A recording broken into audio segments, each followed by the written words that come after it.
Selain kekhasan suatu metode analisis untuk mendapatkan data yang reliable atau metode yang reliable, itu adalah kepekaan. Kepekaan atau sensitivity suatu metode sangat erat hubungannya dengan seberapa peka suatu instrumen atau alat kita gunakan untuk analisis.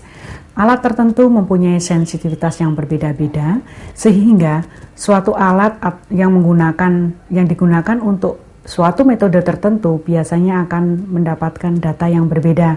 Oleh karena itu, untuk tujuan analisis yang tertentu, kita harus menggunakan alat yang tertentu pula.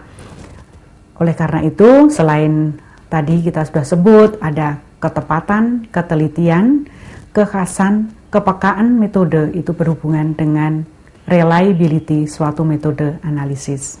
Membahas tentang ketelitian dan ketepatan data, seperti yang kita lihat pada gambar sebelumnya, kita akan melihat bahwa mengapa terjadi penyimpangan data dari suatu analisis.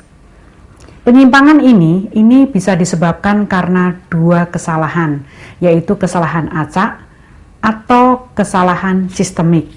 Dua kesalahan ini yang menyebabkan data itu menyimpang. Kalau kita perhatikan pada gambar C yang sebelumnya kita bahas, di mana data itu menyebar, kita mendapatkan nilai ketelitian yang bagus karena nilai rata-ratanya mendekati dengan nilai referensi, sedangkan ketepatannya jelek karena simpangan hasil analisisnya sangat besar. Hal ini disebabkan karena kesalahan acak.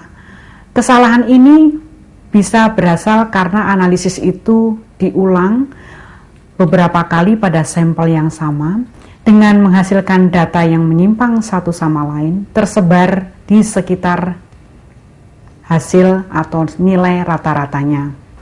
Jika kita perhatikan gambar B yang telah kita bahas sebelumnya, di mana kita memperoleh data hasil analisis ini mengumpul pada satu tempat jauh dari titik sasaran, kita dapat mengatakan bahwa data ini ketelitiannya jelek, tapi ketepatannya bagus. Karena ketelitian ini berhubungan dengan seberapa jauh simpangan dengan nilai rata-ratanya. Hal ini disebut sebagai kesalahan sistematik. Kalau kita memperhatikan ada dua jenis kesalahan dalam analisis pangan, kesalahan acak dan kesalahan sistemik, kita bisa menanggulangi atau mengatasi supaya kedua kesalahan tersebut kita bisa hindari.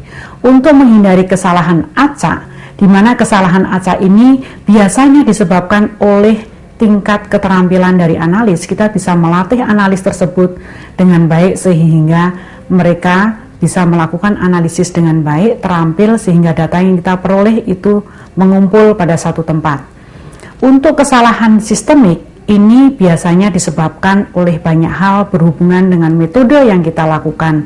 Metode ini menyangkut hal-hal yang berhubungan dengan bagaimana melaksanakan sesuai dengan prosedur metode tersebut.